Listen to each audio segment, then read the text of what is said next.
साथियों, ईरान की जबरदस्त सैन्य शक्ति के आगे अब ऐसा लगता है कि अमेरिका ने घुटने टेक दिए हैं। लेकिन इसमें भी कहीं ना कहीं कोई चाल हो सकती है। डोनाल्ड ट्रंप का 15 सूत्रीय शांति समझौता इस वक्त दुनिया की सबसे बड़ी चर्चा है।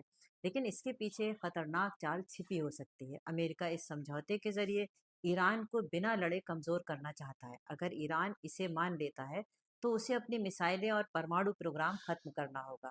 और अगर नहीं मानता तो अमेरिका और इसराइल को उस पर भीषण हमला करने का बहाना मिल जाएगा। यह शांति की कोशिश कम और एक कूटनीतिक चाल ज्यादा नजर आती है। दूसरी तरफ इसराइल की जिद है कि वह ईरान को पत्थर युग में भेज कर ही दम लेगा। इसराइली सेना ने साफ कर दिया है कि जब तक ईरान के परमाणु ठिकाने और मिसाइल यूनिट्स पूरी तरह तबाह नहीं हो जाते, वे हमले नहीं रोकेंगे। इसराइल का आयरन डोम सिस्टम उसे सुरक्षा दे रहा है, जिससे उसका हौसला और बढ़ गया है। वह अब सीधे ईरान के तेल डिपो और पावर ग्रिड को निशाना बना रहा है, ताकि ईरान आर्थिक रूप से घुटनों पर आ जाए।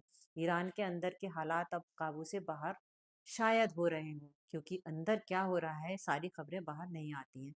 राजधानी तेहरान में बिजली और इंटरनेट ठप है, और खबरें हैं कि वहाँ जो खामेनेई जिनको मार दिया गया, हालांकि ईरान के पास 2 साल तक लगातार मिसाइलें दागने का ताकत है, लेकिन उसके पास पैसे खत्म हो रहे हैं। वहाँ महंगाई 120% बढ़ गई है, और राष्ट्रपति ने खुद माना है कि अगले 1 महीने में तेल नहीं बिका तो देश का खजाना खाली हो जाएगा। यानी हथियार तो हैं, लेकिन फौज का पेट भरने के लिए पैसे नहीं हैं।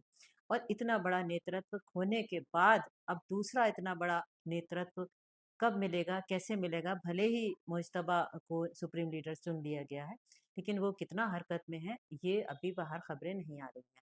इसका सीधा असर आपकी जेब पर भी पड़ने वाला है, क्योंकि भारत में भी इस पर असर पड़ रहा है। भारत अपनी ज़रूरत का ज़्यादातर तेल इसी इलाके से मंगाता है।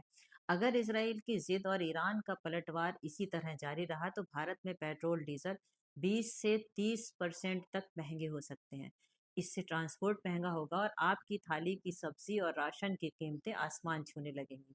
शेयर बाजार में भी भारी गिरावट आ सकती है। कुल मिलाकर ईरान इस वक्त करो या मरो की स्थिति में है। ट्रम्प का समझौता एक आखिरी उम्मीद भी है, और एक बड़ा खतरा भी।